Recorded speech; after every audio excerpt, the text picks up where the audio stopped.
జనగణ మంగళదాయకుడా ఘనమగు చరితల నాయకుడా పలుతరములు మము పరిపాలించర స్వామికుడా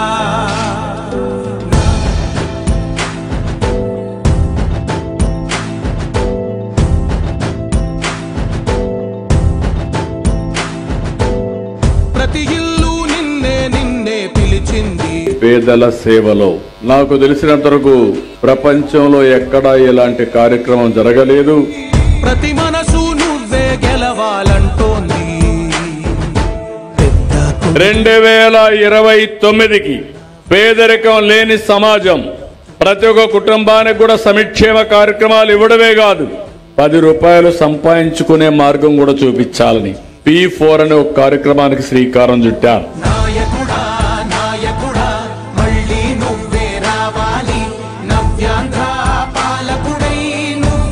మేము ముగ్గురు ఆడపిల్లమండి. అందులో మొదటి కుమార్తె నేను. నా పేరు నవ్యశ్రీ. ఒక అమ్మాయి వికలాంగురాలండి. పుట్టుక నుంచే తన పని తను చేసుకోలేదండి. ఆర్థికంగా చాలా ఇబ్బందిగా ఉందని నా గ్రాడ్యుయేషన్ కంప్లీట్ చేసానండి. BSc chemistry. నేను ఇంట్లో గడవట్లేదని నేను కూడా మానేసి ప్రైవేట్ స్కూల్లో టీచర్ కింద చేస్తున్నానండి. ప్రస్తుతానికి నా కుటుంబాన్ని పెంచే బాధ్యత ఇప్పుడు నా మీదే పడిందండి. ఇప్పుడు ఈ అమ్మాయిని బంగారు కుటుంబంగా మనం అడాప్ట్ చేసుకుంటున్నాం. మార్గదర్శిగా వారిని సెలెక్ట్ చేశాం. వీళ్ళిద్దరిని చదివిస్తే జీవితాలు బాగుపడతాయి.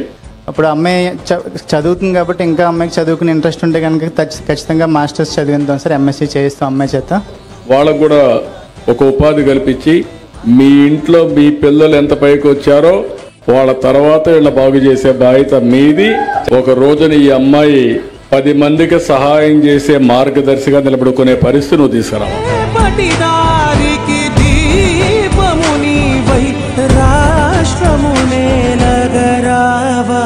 P4 కార్యక్రమం ద్వారా మా కుటుంబం ఎంపికైంది. అది మాకు ఎంతో ఉపయోగకరమైంది. చదువు విషయంలో కూడా చాలా హెల్ప్ చేస్తానని మాకు ఒక మార్గదర్శనం ఇచ్చారు తాగూర్ ఫ్యాక్టరీ వాళ్ళని. బాబు గారికి చాలా ధన్యవాదాలు చెప్తున్నాం.